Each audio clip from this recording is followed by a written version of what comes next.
I found 2 tampons that weren't mine and thought my husband was cheating on me, but the truth was so much worse.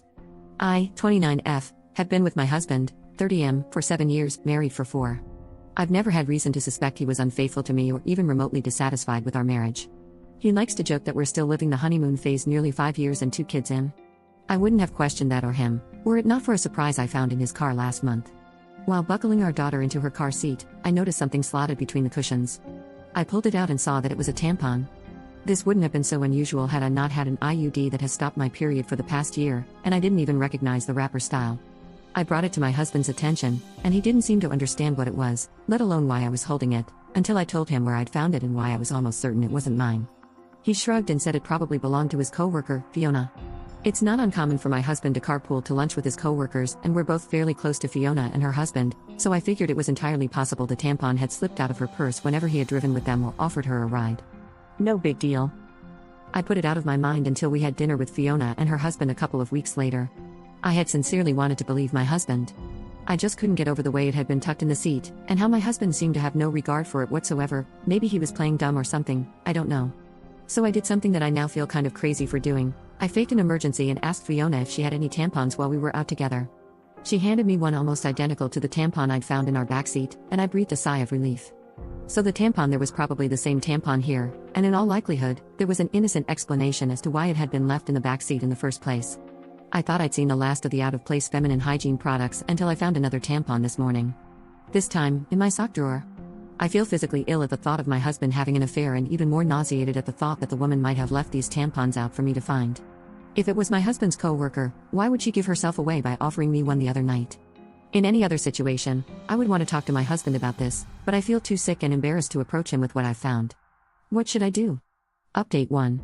Contemplating every possible source of 2 tampons has been my personal hell for the past few weeks, but I wanted to share an update. Shortly after posting here, I told my sister what happened, about the tampon in the backseat in the sock drawer, my husband's cluelessness, the tampon from Fiona, and all the things I suspected but didn't want to believe. We compared tampons, and they were a match, just in different absorbences. I hadn't left either in a place where my husband or daughters would have found them and moved them around. My daughters didn't know what they were or where they had come from. My sister was convinced it was Fiona. Either she was cheating with my husband, messing with my mind, or both. Direct confrontation of either party still seemed like a bad idea, so she suggested inviting Fiona and her husband over for our Labor Day barbecue. Unfortunately, they already had plans. My sister and I agreed that it was too soon for cameras without any other evidence, so it was just a waiting game from there. I watched my husband for any changed behavior, our house for any misplaced or foreign items, and even asked the girls if they've met anyone new recently. My sister's husband was adamant on this last point, and partly why he was inclined to believe that the tampons were harmless. If anything had been happening in or around our home, he said, it would be nearly impossible to keep it from me and the girls since my husband was the one taking them to and from daycare and most other activities during the week. I felt a good bit of consolation in that. It wasn't until my younger daughter, 2F, came down with something last week that I felt any differently. I wanted to be the one at home taking care of her, but my husband insisted that I stay at work while he stayed home with her. I was okay with that. My sister and her husband figured it was a good sign that he would take the time off at a moment's notice, and at that point, we were all already beginning to put the tampon fiasco behind us. By the 3rd or 4th day, I was just happy to see a near-healthy child and a husband who was helping see her through it. Toward the end of that week, though, I came home to something strange. The toddler that I'd left that morning in an old PJ set was now dressed in a onesie I'd never seen before, with a tiny clip in her hair. I can't say I have the sharpest memory, but I have a pretty good sense of what my kids wear on a day-to-day basis, and particularly what kinds of clothes they wear. I'd sworn off the full-length sleep suits with snaps across the front long before we'd ever had our second child. It's just not something I would dress her in, and my husband knows as much. He doesn't plan for or buy the girls' clothes, and he certainly doesn't accessorize them, so I was bewildered. And kind of floored at the thought of someone around our sick child without my knowledge. I didn't think twice. I went straight to my husband to ask if anyone had been over to see him or the girls. He seemed confused, as before, and asked me why I would think that because according to him, it had just been him and the kids all day. I asked him again if someone had so much as stopped by to say hello, and he denied it. He told me to calm down. I might have lashed out and come forward with the accusations right then and there, but our older daughter was in the room, and she sensed something was up. In a calmer voice, I asked him a 3rd time if anyone had been around our children, and my husband swore that the girls hadn't been around anyone but him. He also denied buying new clothes or doing anyone's hair. With our daughter in the room and my emotions all over the place, I decided to leave it. I couldn't make sense of it then, and it hardly seems clearer now, after I've driven myself half crazy with explanations that aren't adding up. Update 2. After nearly losing my mind over a hair clip and a onesie, I realized I wasn't getting anywhere with the accusations and half-baked guesswork.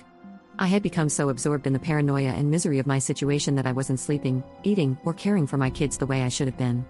I wasn't getting any answers.